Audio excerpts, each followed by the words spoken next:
Well, greetings, everyone, and welcome to a very special and very unusual mini workshop today. It's called How to Seduce Your Muse and Tame Your Inner Critic, 3 experiential practices to awaken your self-expression. My name is Stephen Dinan. I'm the president and founder of the Shift Network, and I'm really delighted to be with you here today, literally anticipating this very fun exploration of the leading edge of consciousness through the vehicle of creativity. Now, we haven't done as many creative programs focused on creativity in the past, but really the creative impulse is at the foreground of our conscious evolution, individually and as a species. You know, I see artists as sort of the avant-garde of where we're going in our evolution, and so being able to open up channels of creativity and artistry internally helps to free you up and open up new possibilities for enjoying your life, but also for manifesting your mission in new and creative and unorthodox ways. So there's a playfulness that's inherent in evolution, and I know we're going to get a lot of playfulness today from a very special guest. Her name is Shiloh Sophia, and she's really dedicated her soul work to the study and practice of creativity as a path of healing.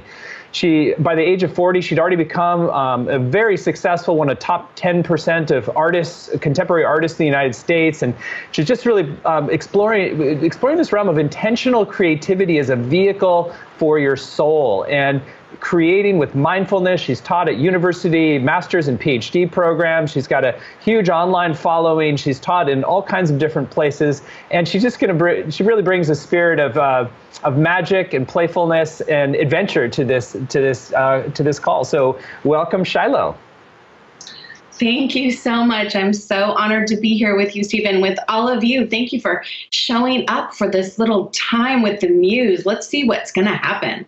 I always like thinking of it as an adventure because immediately our heart goes, all right, what are we going to get into now? So I'd love for you to just begin to feel this excitement. What's going to happen is going to be a surprise. Beautiful. Well, I'll let everybody know right up front, we're going to have this time with Shiloh and we're going to have a great adventure together, but we also are going to do a full upcoming program with her called The Dance of the Critic and the Muse, and it's a really initiation into your creativity. We'll share a little bit about that towards the end of the hour today. So Shiloh, I think it's really clear just from even your intro and the way we seduce the Muse and tame your inner critic that artistry isn't a self-serious endeavor. It's really about liberating yourself, from what I can tell. So I'd love to share a little bit about your journey of liberation through your own creativity that brought you to teaching this work. Absolutely. Well, it actually starts in kind of a difficult place where I was at art school. I felt like I was an artist, but I wasn't very talented in my view or the view of my instructors and teachers. And I kept looking for something that made me feel a particular way. And yet everything I created was a reflection of something that was external that I was trying to duplicate. And so once I began to study more about consciousness and evolution and the feminine, what ended up happening is I finally got it that the images are within me, and therefore there was no need to make it match anything else because there was no external reference to make it look like that. So when I got that the images were within, then my work started to really begin to flow, and my career really took off in my early 20s because these images that were within actually began to resonate with others, and they wanted to hang them on their walls or put them in their therapy offices and wanted me to print them out and have them be able to be colored. And so it really arose out of a struggle and became something that would be my life work, to be an inspiration to all of us that we are creative, having nothing to do with talent and really nothing having to do with duplicating something and trying to make it look good. And we've been really hung up on this for a long time. And so everything is a dedication to accessing that inner self and liberating the self-expression that is very difficult for a lot of us to get access to because the voice of the critic has often been so loud. Well, it's a powerful story of your own journey here, and so I love the seducing the muse as a concept, or just a way to approach it. Right there is that, like, you're not trying to force something; you're opening to this, like, much more juicy, even erotic dance with a part of yourself. Let's share a little bit about how do you begin to create a different relationship with this inner muse, as you call it. Absolutely. Well, one of the interesting things about the critic, just to start there, is the critic mostly hangs out in the brain and generally on the left side of the brain. If we think of how we think of the left brain as structured and linear and with all of these boundaries, and the right brain as flow and possibility and expansion. And so what happens is that the critic cuts us off at the pass. I call it the dominatrix of the prefrontal cortex. So before we've even had this chance to engage with our imagination, the critic is like, well, what are you even doing on this call right now? I mean, you think you can be an artist? Well, you're not going to be able to draw. I mean, why are you even listening? You should go do something else. So this chatter begins. That chatter is often so loud and so strong because it's in the patterns of our actual neural pathways that the muse is actually not able to be found, because the muse doesn't actually speak that way. The muse actually arises through sensuality, through the body, through all of the senses, through your sight, what you see and take delight in, what your ears hear when you're hearing the music or the voice of your lover, what you taste, what you feel, what you sense. All of that is arising inside of this physical form. And so the disconnect that we all talk about in the consciousness world between the mind and the body is amplified in these two characters. So we're just calling them that to actually talk about the phenomenon of how we speak to ourselves. And to begin to engage with the muse is a kind of a riddle. And the riddle is this. We'll just tell you, even though we're going to go more into it when we really dive into the work with the course, is that the muse will not just speak over the voice of the critic. You also can't just ask. The muse is elusive. She's more ephemeral, or it's very genderless, actually. So my muse. And in order for that voice to begin to speak to us, we actually have to create space. And I would say create sacred space. And in my case, I spend time every day. I call it the Red Thread Cafe. And I have my tea, my time with my husband. I read poetry. I listen to music. I draw. In that time with my muse, I begin to hear a different internal narrative. And over time, the narrative of the critic actually begins to shift. But it takes work because of how the brain is actually functioning. The critic is ultimately designed as a discernment, as wisdom, as protection, but through lack of creating has become a dictator. That's a fascinating set of insights. So part of what I'm hearing is that if you try to go at the critic directly, it's not going to work. But if you kind of like open the muse energy more, then it starts to soften and open a different kind of relationship with the critic as well. I feel that, and I'm not a neuroscientist, but I do study how this works with thousands of students who have been practicing these tools with me. I feel like the information that the critic has been giving to us has created a really strong pathway of listening to our internal self. Only it's been giving us misinformation because of the dominance and behavior of that part of the mind. So when creativity starts to flow, not talent-based creativity, just self-expression, dancing, painting, drumming, drawing, it doesn't have to be about anything that sounds or looks good, then that voice begins to travel along some of those similar pathways and actually repurposes the access. The access is to the voice of the soul. And the critic has been hijacking how we actually are able to listen to that because it's so dominant. The muse is not dominant. You could not make her do anything. She has to be called out. And so when our body is engaged, we can move past the usual structures of the mind and get into more of a flow state. Now, the interesting thing is that a lot of creatives experience the critic strengthening, right? So you start to create, you're like, oh, I'm going to move into self-expression. And then the voice actually seems to get louder. That's why it's going to take practice to actually do intentional rewiring of how we actually listen to our internal space. And it isn't just easy. That's why a lot of the critic work hasn't been really working at the level that it could be. We try it, we have some changes, and then all of a sudden we're back again hearing this dominant voice. The voice actually needs to be transformed, not silenced or killed or cut off. None of that is actually going to work. We already know that. So how does it get transformed?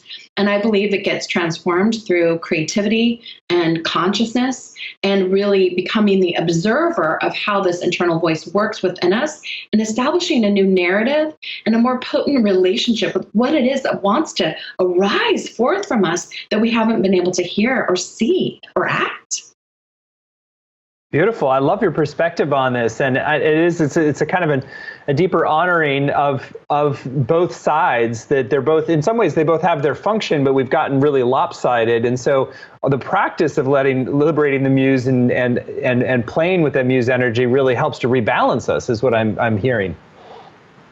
I feel that it does. On one hand, balance is such an interesting word, though, because I'll tell you, Stephen, that once the critic starts getting transformed, sometimes it gets meaner first. But when the muse starts to come in with the abandon and wildness that hasn't been being expressed, instead of balance, we actually can get a little bit more off the map, a little bit more willing to offend, a little bit more unapologetic. The muse begins to take up too much space and is just like, I'm coming through. And so while eventually there's some balance at first, this voice wants so much to be heard when it finally has the space. So when someone really starts dancing, if they haven't been dancing, when someone really starts painting or singing or doing any of the creative arts, if they haven't been, there's sometimes a lot of angst in there, because our stories, our life stories, are all tied up with how our inner narrative has been working. So once it starts to actually have full expression, there's definitely an adjustment time of watch out. We don't know what's going to happen here. And so I actually love that part and try to encourage my students not to try to clean it all up too soon. Critic wants things orderly and structured and predictable. Muse is all about surprise and adventure and not giving you the answers directly. You have to go seek them yourself. And the riddle with that is the brain. It's so awesome how this works, that when you ask a question which you do not know the answer to in the moment, or maybe has no actual answer, it's just an inquiry into, what am I not seeing? Just to ask that. The brain will move out almost slightly into the future, into a space that hasn't happened yet, and give you different information than if you continue to work within the same patterns. And so over there, it's like the wild, it's like the uncharted, we call it the uncharted territory, could be slightly dangerous.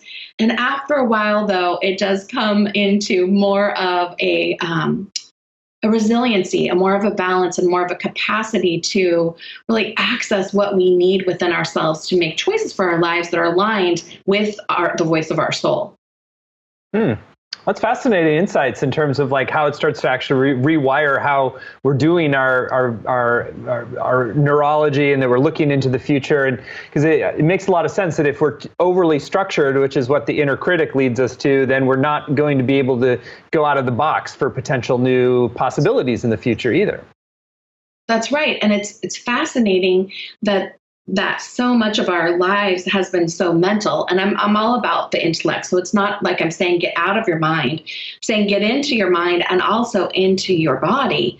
That the muse works largely sparked through feelings of pleasure, through sensations of awareness. And so in our cultures, I feel like we've spent so long elevating mind over experience, over embodiment.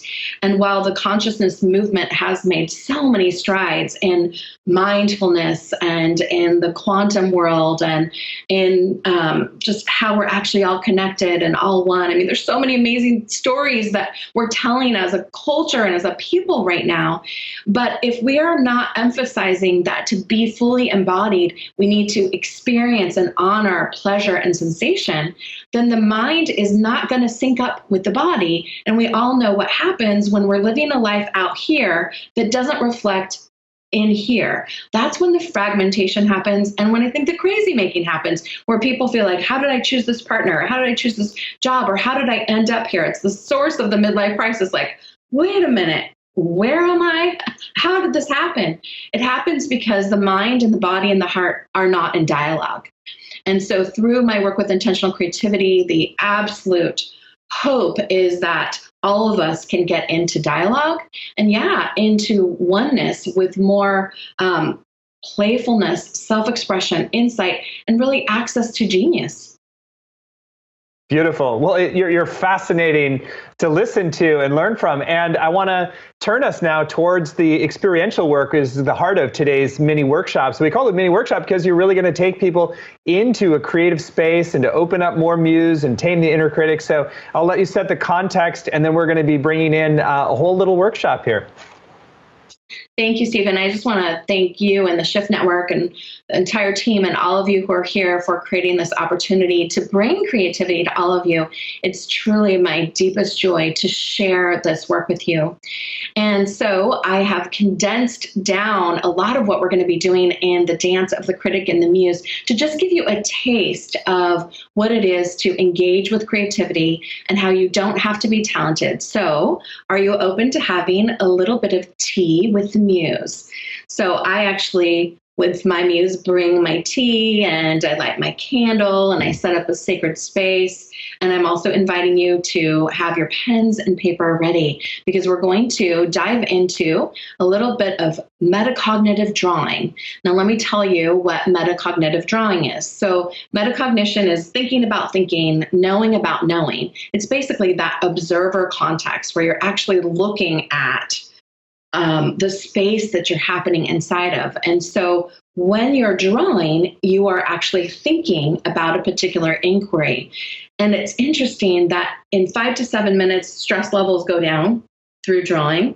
That's remarkable that we could actually have something so simple and that we're not teaching it to ourselves and to our children, that stress levels go down, your capacity to think clearly goes up, and all that you're doing is moving a pen while listening. It's just so simple on the one hand. On the other hand, you have to think of it or have someone share it with you. So when I'm working with people in trauma, before we go deeply into the story, we'll actually just do moving the pen while asking a question, and what arises is unique to that moment in space-time.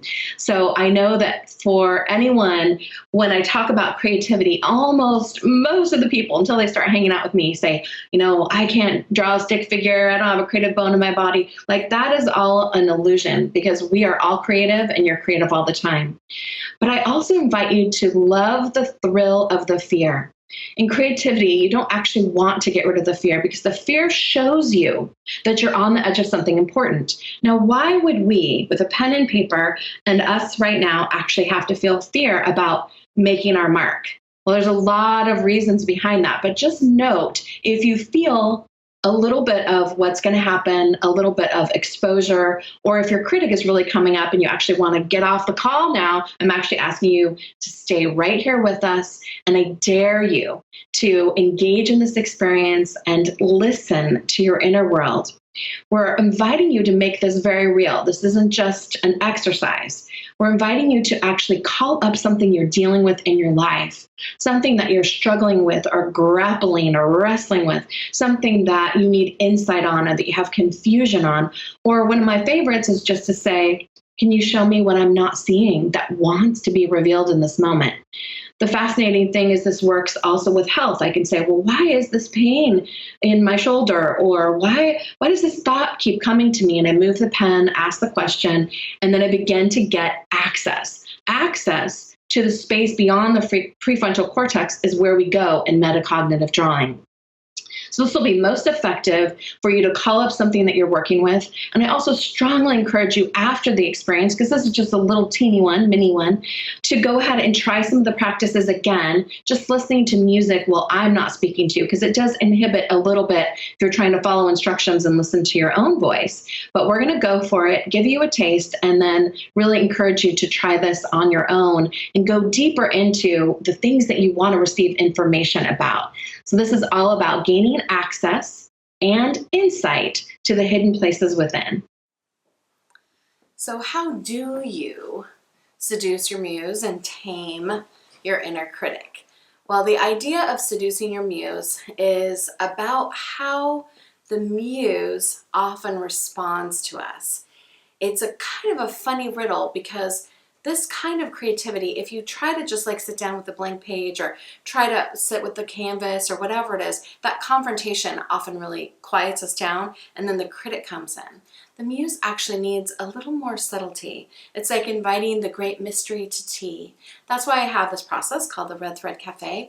That's where I sit and I drink tea or coffee and I read poetry and I write and I listen. It's like this sacred space that gets opened up.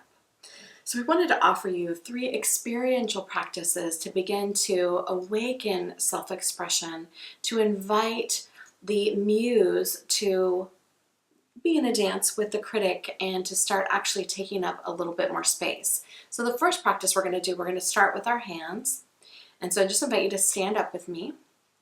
And there's a basic understanding that the critic arises from this place of judgment, this linear place, the structured place, the edge, which is generally thought of on the left side of the brain. So just go ahead and take your arm on the left side of the brain. This is where the critic usually hangs out.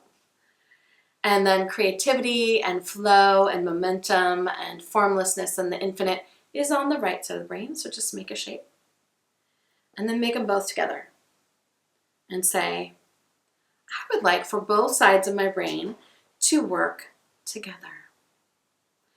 I would love for both sides of my brain to be in communication. Big breath. Oh, it would be so amazing if the critic and the muse could be in a collaboration. What if instead of the critic being separate from the muse, what if they're actually one? What if the critic and the muse are one? Just like our brain is one. Now, those motions help to get the brain activated. It kind of takes us off our usual pattern and gets us not only working in our brain and our mind, but also inside of our body. We're going to do just a process I call metacognitive drawing. You can just use an 8.5 by 11 piece of paper, and I'm doing it big enough so that you can see it. And this is to address directly the neural pathways of the brain. So the critic travels along these pathways, and what's interesting is that the critic is generally thought to reside at this area of the prefrontal cortex, which we often call the dominatrix of the prefrontal cortex, or Gestapo, or, there's a lot of interesting names for talking about it. And what's interesting is that you don't want to cut off, silence, or kill your prefrontal cortex. It's an essential and important part of your mind. So you do need to learn to work with it, right? We don't want to silence it. We want it to be transformed and perhaps tamed a bit while we allow the muse to come forward. So what we're doing in this moment is actually starting to create a new pathway. Now, in order for self-expression and for this to actually last, you will actually have to keep doing something creative, because the muse will only be seduced through creativity. Painting, drawing, singing, dancing, drumming, gardening, making food with intention, making love, any form of creativity is where the muse lives. She doesn't live in concept. The critic often lives in concept. The critic is just talking to us. The muse we don't hear as much because you have to be doing something in form to hear her, or him, or they, however you want to think about it. Muse is pretty genderless. So what we're going to do is we're going to take 2 colors. If you just have one, that's okay. And we're going to put one in one side, one hand, and the other one in the other hand. So you have your dominant and non-dominant hand. And we're going to go ahead and we're just going to ask the brain to begin to collaborate on our behalf, to give us greater access to insight, okay? So, and we're going to make shapes that are going to begin to enforce that. Now, part of what's happening is that we're thinking the thought, that's metacognitive, we're thinking about thinking, we're moving our body, we're creating something that we're seeing, and the seeing comes back through our eyes to our brain, and so on. And this is what allows for a change. Now, here's what's awesome. The brain, when given a task that is new, different, unpatterned, actually moves out into space, into the future, and starts to access different ways of working. If you continually keep it in pattern, it just continues to reference things from the past. That's how we stay stuck, and that's actually the critic loop that it gets on. It's just like regurgitating the same old story. We have to move our brain and move our mind and move our body into a new space. So in order for this to be relevant, we need something that you're working with, something you're confused about, something that you're struggling about, something that's giving you pain, an idea you want to bring into form, some kind of dream, something that you've been working with that you haven't been able to have a kind of a breakthrough around. You just like over and over, you keep saying it. It's one of the broken stories. So go ahead and just write down whatever it is that you are working with, okay? I'm just going to put the word space, and space in this case has to do with space to create, space to film, space to all kinds of stuff, space to live. I'm dealing with spaces. So I'm working with space. You can work with whatever you want. And so you're going to bring your pens onto the paper. Obviously, it's easier for me with a bigger paper, but it works just as well with a small paper. If you have a big paper, you can use that too. And you're going to begin to move the pens and to not control them. Just let them do whatever they want to do. And as you're moving the pen, you are gently, not forcefully, just gently holding the idea, the thing that you've been struggling with in your mind. And then close your eyes. And keep moving. Change direction.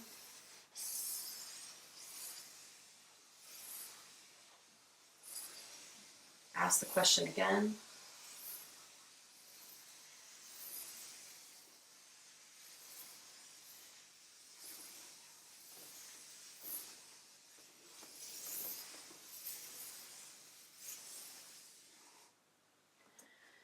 Take a big, beautiful breath and come on back.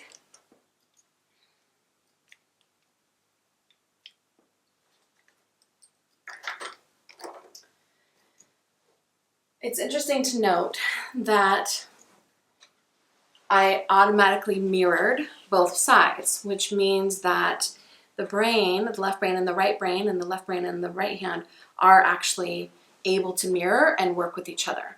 The fact that they're separate is really a kind of an illusion, and we're inviting them to work together. And then from here, I'm inviting you to invite your muse to give you insight about whatever it is you're dealing with. So whatever the challenge, struggle, or pain is that you were lightly holding while you were drawing, you're going to now give the muse the pen.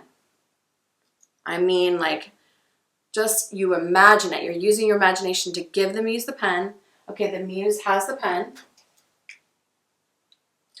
And you're going to start with something like the muse is saying to you, what I want you to know about this.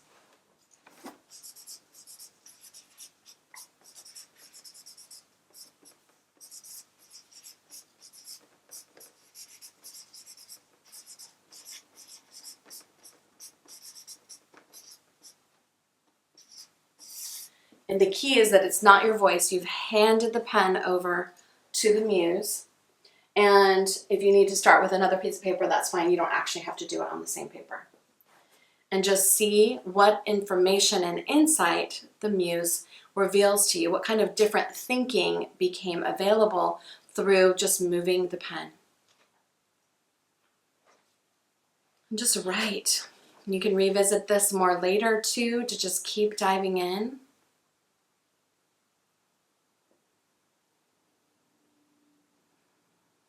and come back. Whenever you feel ready, you can pause, whatever you need to do. And the information that the Muse gave you, whether it seems fresh or not, for me it's almost always fresh, whether it seems fresh or not, has some insight for you. And so these practices that we're working with self-expression, the first one that we did is to engage in inquiry. What am I dealing with? It's a huge part of working with the Muse. And the next thing we did metacognitive drawing. And now we're going to move to number 3. I'm going to pull a new piece of paper. Actually, love that. I'm interested that my right brain and left brain didn't cross over that much in that image. Okay, so number 3 is to gain insight while moving the pen again. This is not about being an artist. This is not about getting something right or something looking good.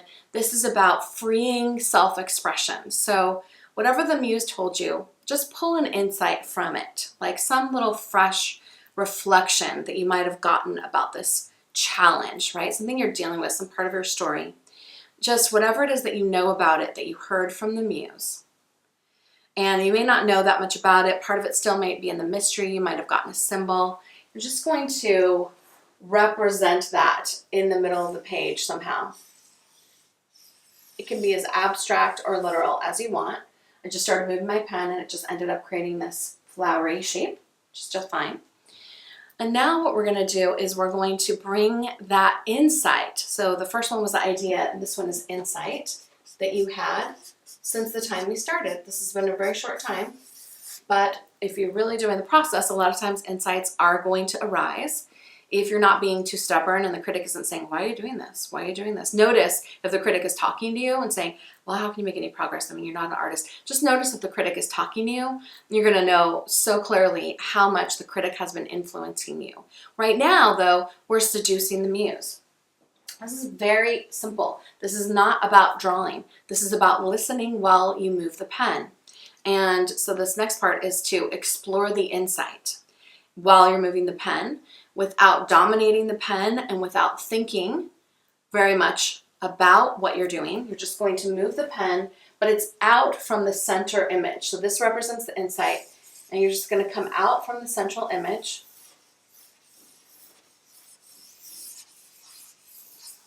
And you're creating a state of flow. Flow automatically takes you out of the prefrontal cortex.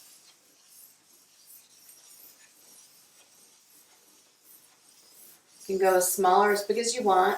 You can spend as long as you need.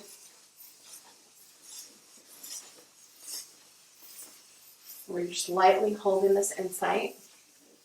You can switch to another color. You can go over as many times as you want. And you're just listening. And you're starting to listen to the voice within in a new way. You're listening as the critic becomes louder, and then maybe some insight comes, and then it goes. And if language starts to come and give you information, you can write some of that down. But the key is to keep moving your arm and not really even picking up the pen that much. And you just are moving the pen while you are listening. Now, a lot of the time we're listening into our minds without moving a pen. This really isn't that far of a stretch, right? But once again, what happens is your brain begins to work differently. You get to have access to a different way of receiving information. For example, how do you receive information? Does it come down from above? Does it come within? Does it rise up from the ground? How is information communicated to you? Any way that it gets communicated to you, if you can add an embodied practice, you're going to have greater access to your information, because as soon as you put pen to paper, you're suddenly making form. A lot of us have the ideas, but we don't actually cross the veil of form to end up making some kind of matter. For this next one, you don't have to draw along with me, but I just want to show you what I'm talking about.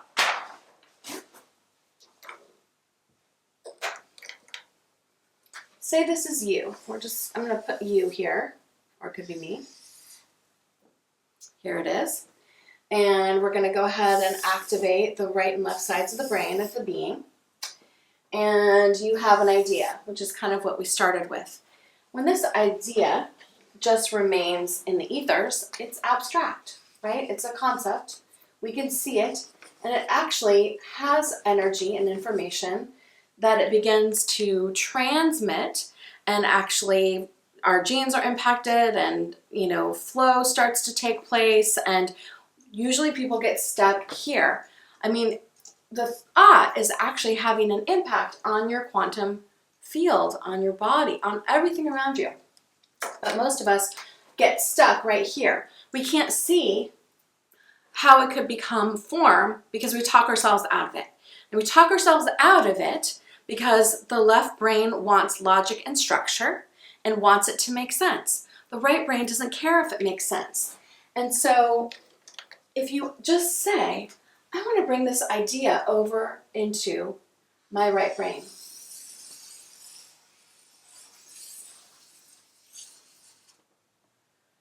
Right brain generally won't say no to the idea coming. Left brain may say, it doesn't make sense, and why are you doing this? You shouldn't even try that. I mean, someone's already done it, and whatever, and I don't know why you can't figure this out.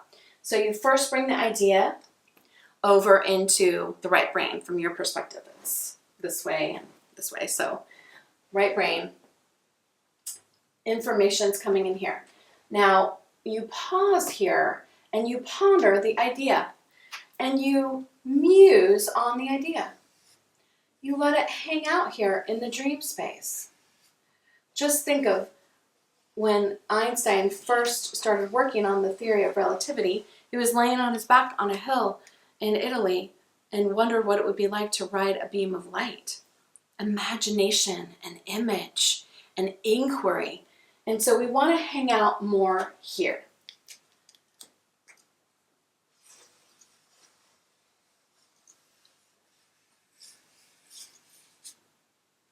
Only when we've hung out there long enough and can feel the feeling and create the alchemical experience in our body do we say, all right then, how is this going to work?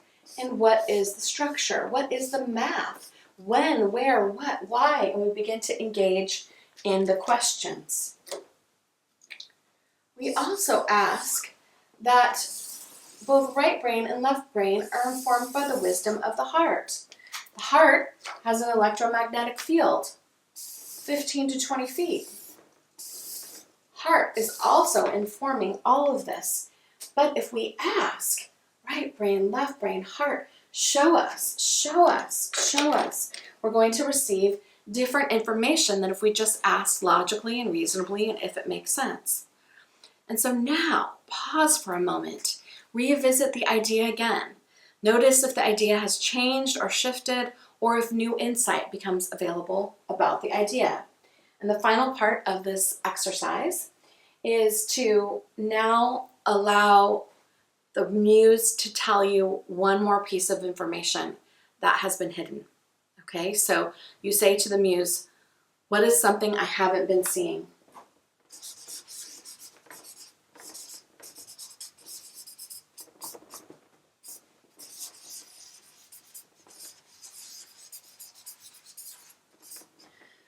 Write it down, say it out loud, and then close your eyes and ask to be given the image.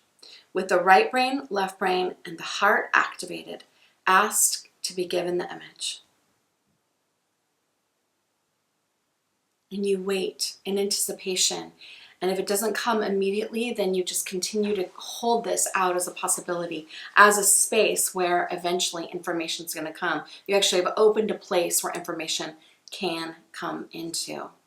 So I hope you've enjoyed this little experience. You can easily duplicate it again without listening to me, because then you'll be just in your own space.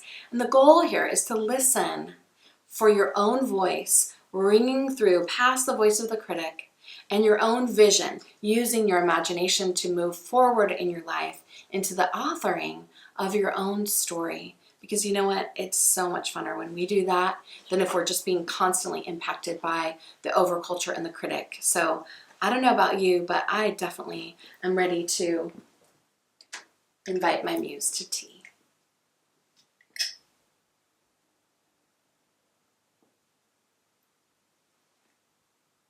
Well, Shiloh, thank you for that really beautiful and playful little workshop. It's really, it's so enticing the way you present this. What I get is like seducing the muse is not something you just do internally. You're also calling our muse out with the way you engage in such a playful way. And it really makes it clear why it's so important for all of us to let go of that old story of, we're not artists or that it's only for professionals, that this is really our birthright as human beings. And it's such a powerful catalyst for opening our hearts and souls to a new possibility that we really all need this fountain of creativity to be open. Absolutely. And I think that creativity being lumped in with talent is where our challenge is, to really separate it out. Like, some people are creative who become fine artists or fine musicians, but creativity is in all of us. It's how we're made. We live in a creation, and we are creations, and we create. And so when we don't create, we're not living into the fullness. So while we're being playful with the idea of the critic and the muse, I'm actually talking about the self-expression of the very identity of the human being that inhabits you. We know that we're over 90% stardust. What's in the other part? And who's in here? Who's doing this, acting out and living this life? That part of ourselves longs to be expressed in form out in the world. And when that is hidden, it actually impacts every single relationship we have, with finances, with sexuality, with work. Everything is impacted by the voice. And so to think it's just about creativity ends up actually not showing us how we're actually cutting ourselves off from our innate wisdom. It actually does feel a bit tragic to me. And that's why I've dedicated so much of my work to illuminating the inner voice. Yeah, and I also earlier what you were sharing about how the inner critic becomes a kind of a barrier between you and your soul, and so this softening and opening and seducing kind of work helps to just open that channel, so you have the two-way communication at all times. That's right, because when you're hearing the critic, you are hearing a voice. Who's saying it? Who is that? And when we're actually creating, who's saying that? It's the who, it's the self, the identity. That's actually what we're going after through doing this work, to actually create a clear channel for the voice and the vision of the soul. And by voice, I don't mean your message in the world. And by vision, I don't mean what you're creating in the world. I literally mean what you hear yourself saying within and therefore express outward, and what you see within in your imagination and create in your life. So it's about clearing the path to what you really are here to cause and to create. And it's cluttered with, condemnation and criticism and comparison. And we want to make space for that absolute delicious genius and beauty that each person truly is to come forward. So we're just clearing away all the clutter.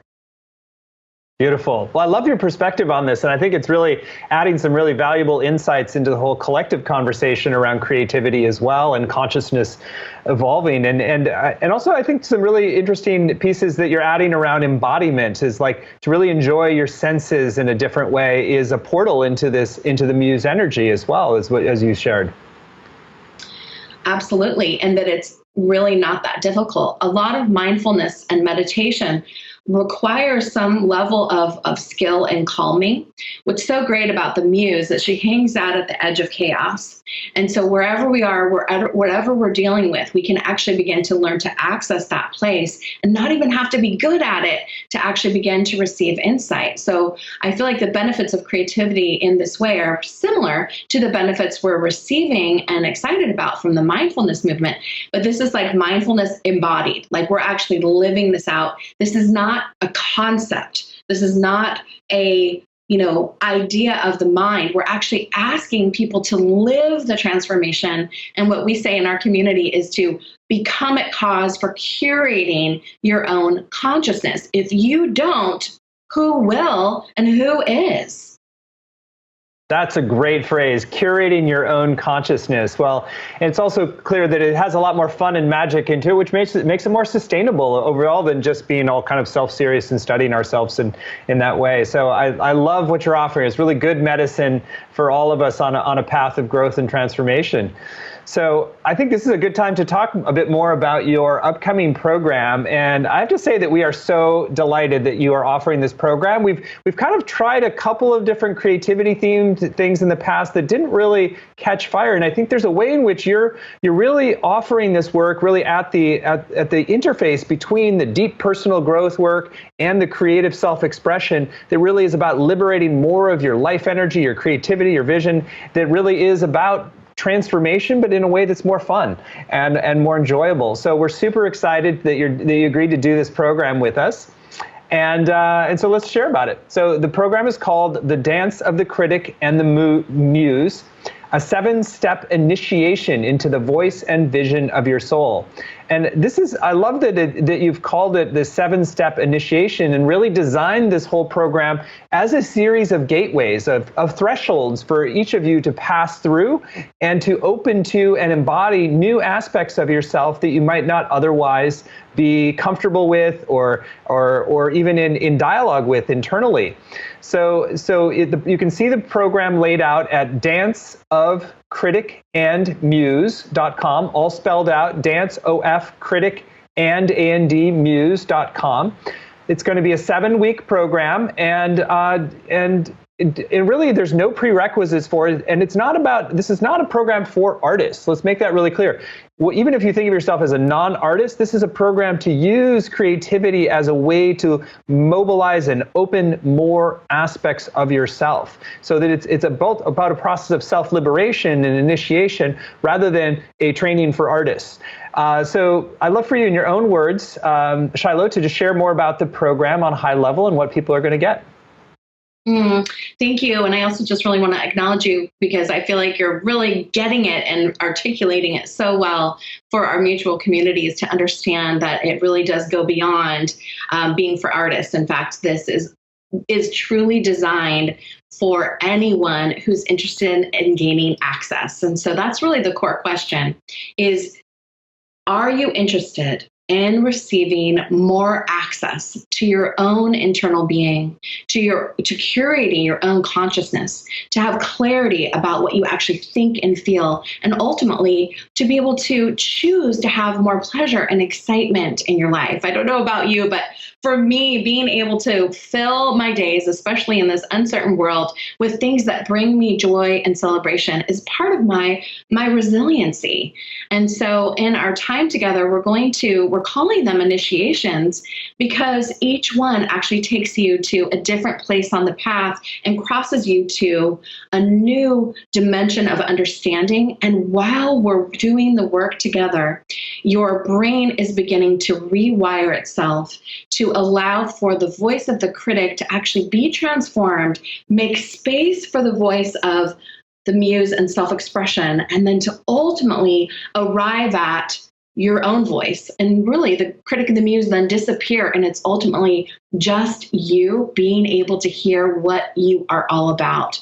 And I don't know, but it's like in our world right now, do we not need people who know who they are, who are self-expressed, who are in love with themselves and the universe, who want to create transformation and evolution, who want to bring the future that we want to create together? But if we don't know what we think and how we feel and how to say our truth, then how are we going to create that future? So in the heart of it, I'm calling people forward who are change agents, who want to also have a good time while we're transforming the planet. How about that? Awesome. I love it. And, it reminds me of the old saying, it's like, it's not a revolution, or I don't want to, I don't want to participate in a revolution where I can't dance, right? So That's it's like, right. We can't participate in a collective evolution where we can't have a little bit of fun with our muse as well. So, well, absolutely.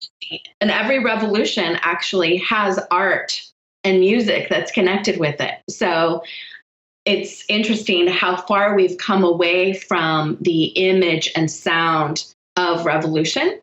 So let's get back to it. Yeah. And I think that the more we each claim our own inner artistic capability regardless whether we're professional or not, then it's like we're also partaking in a whole evolutionary new possibility for our world, which is part of why I think things like Burning Man have really taken off. It's like it's given the green light to this part in everybody that wants to come forward and be creatively self-expressed. So I'd love for you to give us a tour. Again, the program is laid out in a lot more detail at danceofcriticandmuse.com. And it's going to be a 7-module program. And each one is 60 minutes of instruction time, and there's Q&A. And then there's also a time for breakout and interaction with other folks. And you'll also receive a whole 60-minute additional instructional video from Shiloh each week to connect with the Muse and explore your creative expression. So it's a very robust offer. There's a lot of engagement, and we know that this is going to create a really robust community as well. So Shiloh, I'd love for you to share, maybe give a tour through the gateways that you're going to take people through over the seven modules. Absolutely, I'd love to. So I've got my outline here to share with you. The first thing we're going to do once you enter the experience is to really go over some orientation that exposes you to why we're doing this, how it works in the brain, and also how to set up your space, because you're going to be working with a big pad of white paper, just the kind you can get at the office supply store, and some pens. And so the beginning, we just get you situated. And we're going to go into the first gate, and this is the gate of awakening. This is eyes open, encounter the gatekeeper, and become conscious of the impact that the critic has been having on our life. And that is kind of an inventory of like, wow, I didn't really realize how much this is truly impacting all of my choices for myself. So once you become aware of it, then we're going to go into activation. So we have consciousness and articulation, and then activation. This is one of my favorite topics because it's the integration of the inner and outer world.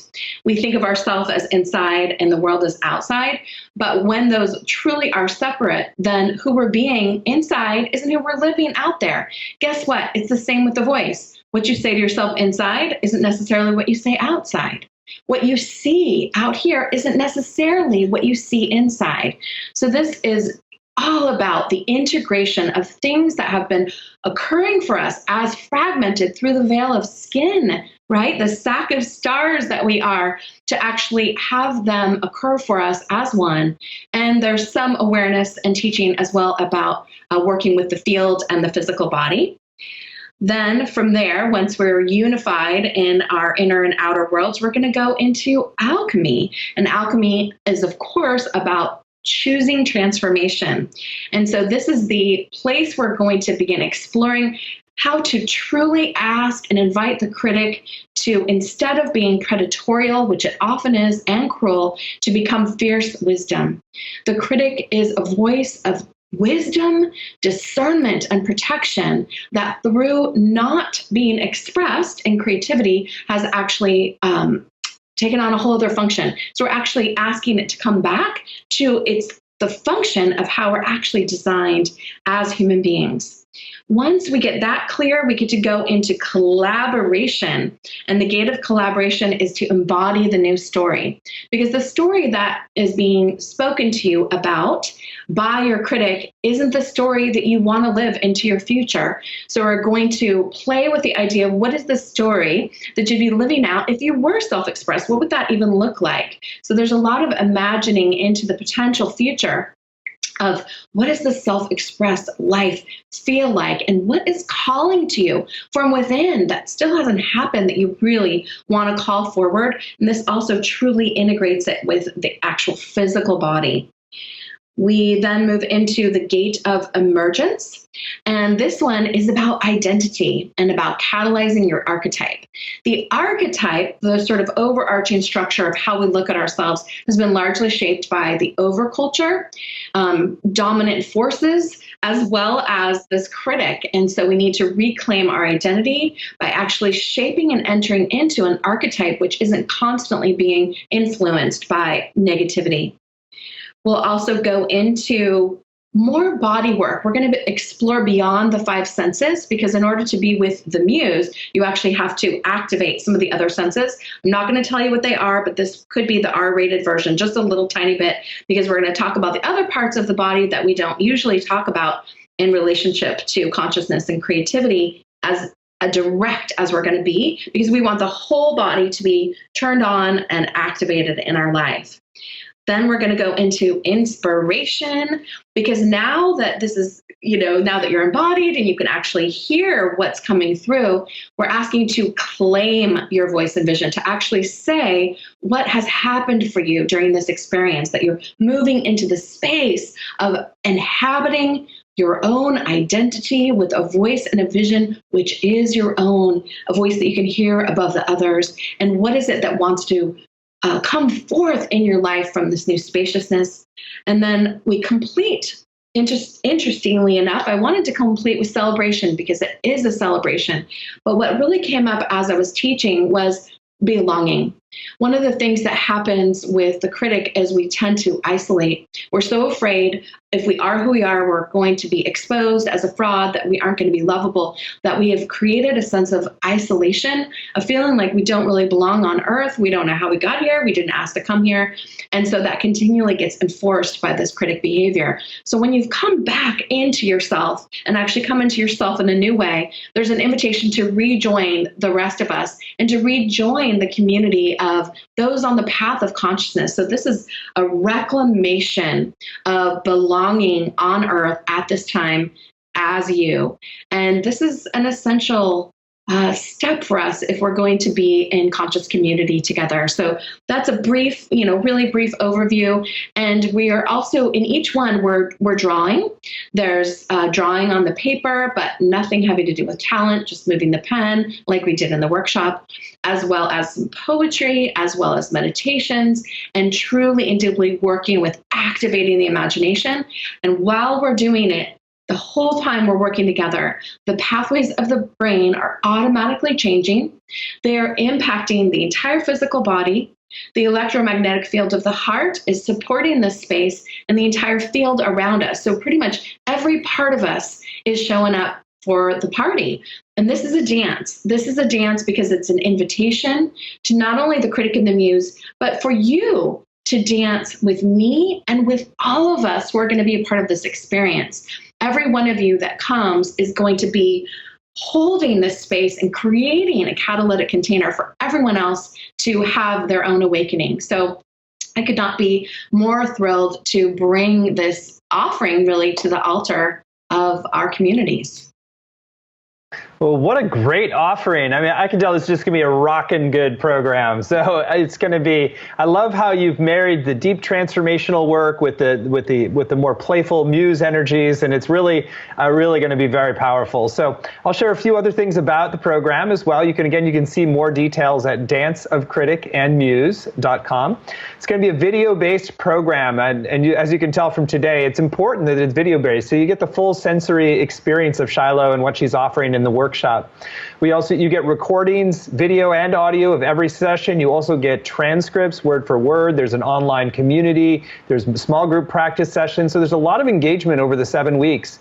And it's going to begin, appropriately enough, on February 14th, which is Valentine's Day. So it's going to be on Thursdays at noon Pacific time. And there's a number of great extra bonuses. Shiloh's been very generous with this program. And in addition to filming the extra hour content every week, there's going to be some bonuses that bring in some other elements. There's going to be a video painting class called Messages from the Muse. There's a whole class on colorful scars. You want to share a little bit about that, Shiloh? What are colorful scars? Yeah, that class really was designed after the Me Too and all the collective trauma was happening to really give people something to do with how they were feeling. So it's a tool of resiliency to address how what has happened to us as a part of our story actually becomes part of our identity. Like Rumi talks about the light from the wound. So this is really to create the light from the wound. And once again, these classes don't require any skill whatsoever. They're for absolute beginners and are a wonderful tool to continue to spend time with developing those pathways with the muse. Beautiful. There's also on the page, you'll find another bonus from one of our favorite teachers, Louisa Tisch. She's going to be doing a dialogue with Shiloh on creativity and healing. And we also have a special bonus, which is available when you sign up today until midnight. We like to do this because while you're here and in the energy and the insight of today, then you have the chance to go to the page and at danceofcriticandmuse.com and tune in and make your decision. And when you do make a decision today, when you've got the most information available to you, then you have an extra bonus for signing up today. So this is a video tutorial called Your Place in the Universe. Shiloh, you want to share a little bit more about your place in the universe? Absolutely. This is back to that theme of belonging, where you actually choose to move through different areas of your life using pen and paper to claim your consciousness, to claim your physicality, to claim your relationship with Earth, to claim the relationship with your source or your creator. And it's a wonderful way to arrive. So often we're just so not present, and these practices call you into absolute presence and arrival. So this works on sort of a medicine wheel idea. So you'll be moving through the wheel, and it's quick and easy, and yet offers extremely deep insights. Great. Well, thank you so much for all your generosity in assembling this program. I know it's going to be a great adventure in consciousness and creativity and adventure for everybody who participates. So we've kept the investment really accessible. It's just 3 payments of $109, or you save 10% when you pay in full with 1 payment of $297. So there's a money-back guarantee of your satisfaction. So there's really no risk and a lot of benefit for taking this adventure. And we're just super excited to have this offer available. So Shiloh, I have loved being with you today. I'm sure everybody else has loved being with you. Your creativity is contagious, and it just brings a smile to our face. And I feel all of our muses have been lured out, and our critics a little more tamed in the course of the hour. So any final thoughts that you want to share with folks who are considering taking the 7-week journey with you? Absolutely. First, I just want to thank you so much for joining us today for the experience, and really invite you to be in inquiry right now, just right this minute, of what self-expression is longing to come forth in your life, that maybe that has been calling from within, that you haven't been able to actually bring into form or make happen. Could have been years, something that's really sacred to you. And what would it be like to spend 7 weeks with a whole bunch of us on the path to actually bring that idea forward and to move that into realization, into life through your self-expression? And I feel like, we can share with you all the different offerings that we have and all the many things. There's as much content as you could possibly want, but really for you, in your soul if this is right for you, and if it's time for you to create a space for the voice and vision of your soul to emerge, so you can hear the deepest longings of your heart more clearly, and also bring forth whatever it is that is really yours to cause and create in your life. In my community, we say, what is it that wants to happen? And we listen. And when we feel excitement about the idea that wants to happen, that's the one we go towards. So follow the edge of excitement, and I will meet you there. Beautiful. Well, thank you for that beautiful invitation. Thank you for this wonderful time together. And thank you for just living audaciously, living boldly, and opening up new space for everybody. If you're called to go further with Shiloh, and that voice in your heart is saying yes, then you've got the extra incentive to do so today by getting the extra bonus, which is available till midnight. It's called Your Place in the Universe, and you can sign up at danceofcriticandmuse.com. So thanks all. Thanks, Shiloh, for a great hour together.